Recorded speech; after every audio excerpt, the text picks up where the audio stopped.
Weishaupt and Aleister Crowley.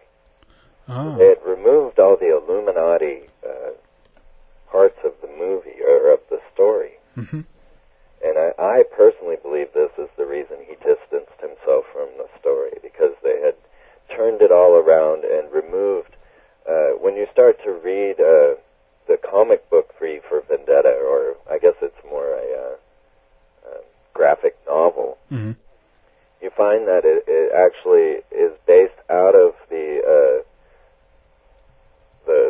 5 stages of Verwirrung. If I could speak German, I'd probably say that better. That Adam Weishaupt had the 5 stages of civilization, of society, which goes through chaos and discord, then to confusion, and then finally to bureaucracy, and then the grummet, the aftermath. And these are the Verwirrung and the Rick-Rack. I can't speak of it. Yeah. Perhaps you could say them better. Sure, yeah, but this is interesting stuff. I mean, do you know if there were some kind of timeline involved in this? In how these 5, I guess, stages or stages were going to be played out? In the story or in reality? Let's go with both. Okay. Well, we definitely, Adam Weishaupt had outlined these 5 stages and saying that this is what each civilization will go through. Mm-hmm. And as we look to the different connections with the ruling or governing class, well, we start with the chaos, the Verwirrung, which is the V, and V for Vendetta. And this is where all societies begin, and it is actually associated with the goddess Eris. Yeah. Which is quite interesting when we start getting into the Matrix, because we find that many of the symbolism inside of the Matrix, who were the Wachowski brothers, who are the same ones who put out V for Vendetta. Yeah. And that Neo, the new man, actually falls into the category of Eros, the male version, who is depicted as blind or blindfolded. And this is what happens in the 3rd episode, as Neo gets blinded, and then he says, everything is light. And we're going to continually come back to these Luciferian connections. And it's interesting to me that this god Eros is also equated with the bull, the serpent, the lion, and the ram. Yeah. And these are all the same symbols that we're dealing with here. Of course, MGM has the lion, and the bull stands out in front of the... you see, we continually come back to these same archetypal forces. Yeah. And it's also very curious to me that Eros was known to have golden arrows, one with the dove feathers, which is Columbia, is the dove, the Columba, and this would cause instant love. But the other was made of lead, and it was used with owl feathers. And of course, here in Austin, we've got our giant owl, and we constantly find this owl motif, and this was to cause indifference, which is a very curious thing when we're looking at Bohemian Grove, cremation of care.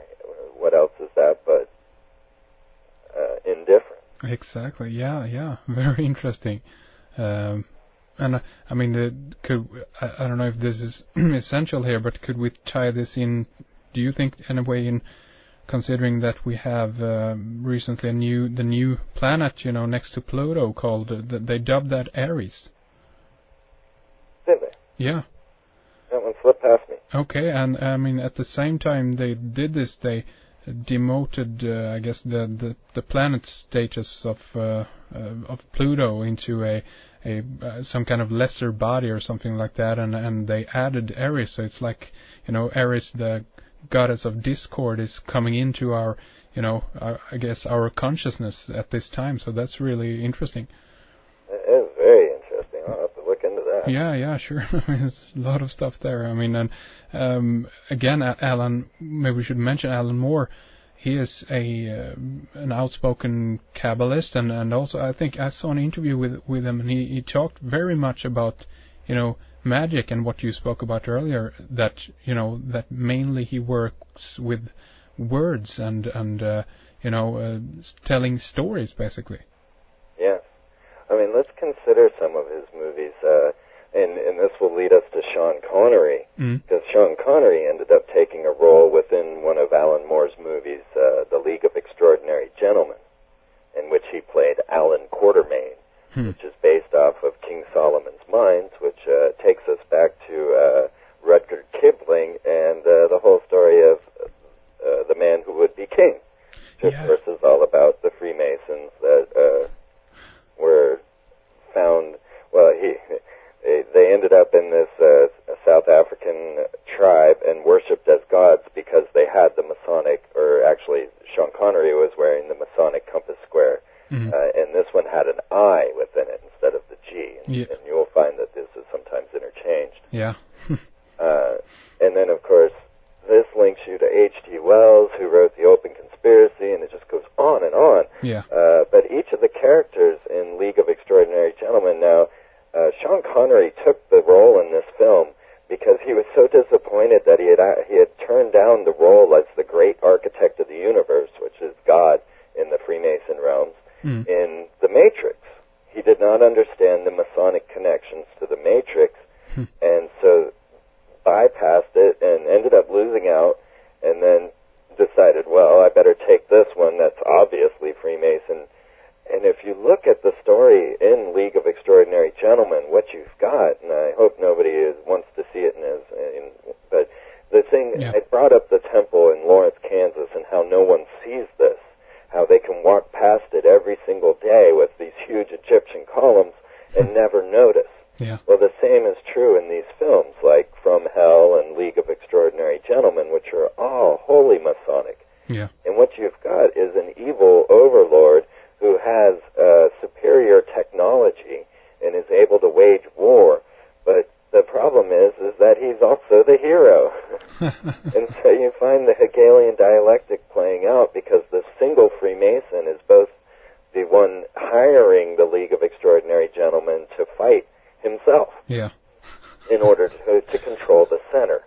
And this is a constant theme that we'll find. Yeah. And each of the characters within this story of League of Extraordinary Gentlemen are based on Masonic stories, such as Dracula, King Solomon's Mines, H.G. Wells' The Invisible Man, Robert Louis Stevenson's Dr. Jekyll, Mr. Hyde, and then Captain Nemo of Jules Verne. Now, here's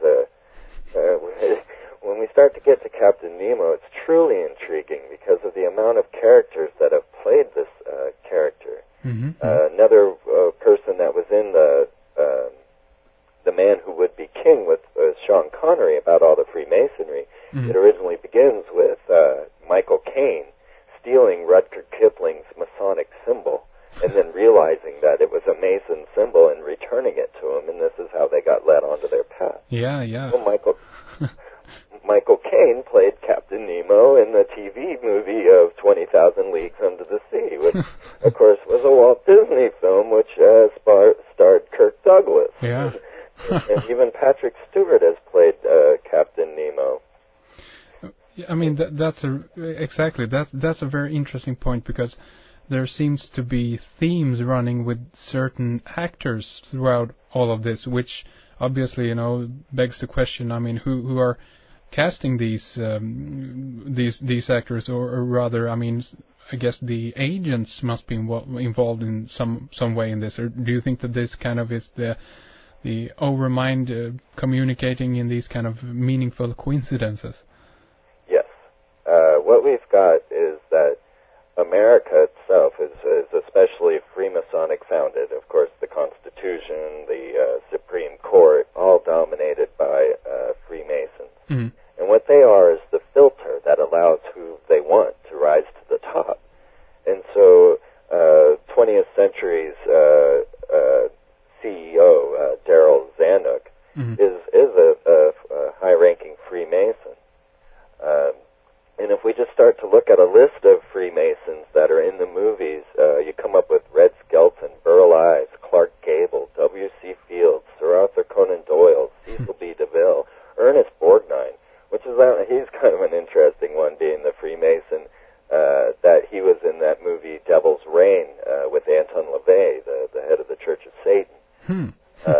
Bugs Bunny was a Freemason. Mr. Burns is from The Simpsons is a Bohemian Grover. Yeah. Gene Autry, Danny Glover, Arnold Schwarzenegger, Ronald Reagan, Bob Hope, Seinfeld, Ben Stiller, Christopher Walken, Kevin Spacey, Roy Rogers, and then to top it all off is like Mark Twain, who ends up being another one of the authors sponsored in League of Extraordinary Gentlemen, where one of the characters is not Huck Finn, but the other. Amazing. I mean, again, this would, to everyone who doubts this fact should be, convinced by the excellent list of names that you recite there for us. I mean, again, I mean, there's so many facets to all of this. Do you want to, continue with? I mean, we could either talk about. By the way, Michael Caine, the name. Do you think there's something implying to going back to Caine? There's definitely a link to this and that. Certainly, one of the passwords within Freemasonry is Tubal Cain. Yeah. And what we find is that if we look at Hollywood today and its use of sex and its constant promotion, I happened to catch last night the Celebrity Sex Secrets, and I thought, wow, how opportune for our discussion, because they were discussing how these celebrities would spend $15,000 on a single lap dance at this Hollywood place called Scores, and just the numerous Hollywood celebrities that are involved with this type of thing. And the only thing I can correlate this to is the age of the fallen angels that is talked about in the book of Enoch, who is a descendant of Cain. Yeah. And, Hollywood just resembles this world as it was before Noah, when the sons or the fallen angels, the Watchers, ruled Earth. And Enoch plays a very large role in this whole story, being that even Georgios Tsoukalos of the Ancient Astronauts Research Center says that it's certain to them that Enoch had built the pyramids. And of course, that's one of the main symbols on American money. Yeah. And John Dee, who was the beginning of the magical Renaissance in 1600s, he was the magician of Queen Elizabeth, was practicing Enochian magic, and we're back to Enochian again. Yeah. And I've come across connections to Enoch and Hermes, even. I mean, yeah, I totally agree. I mean, there's a lot of interesting connections being made here, and it feels like the picture is becoming more and more clear by the day. Basically, I mean, again, I think we could discuss also. I mean, Phoenix Pictures in general. I mean, of course, their logo, their name, and all of that. I mean, do you know of any other movies that they specifically are behind? Yes, Phoenix Pictures. Now, one of the curious things of their logo that really struck me was, once again, the Luciferian connection, and this constantly comes up. And now, I personally don't connect Lucifer and Satan. Yeah, sure. I find these not viable as far as their evidence comes, and I'm still truly curious as to the real meaning of Lucifer, and sometimes I think it is the star Sirius, but I haven't quite come to an answer on that one, but it does. Phoenix Pictures strikes a friction match, and as the beginning of their logo, and what you realize is that a friction match is a Lucifer. Yeah. So basically they are saying Lucifer Pictures. Yeah. It becomes the sun low on the horizon, burning up into the fiery phoenix. Well, their films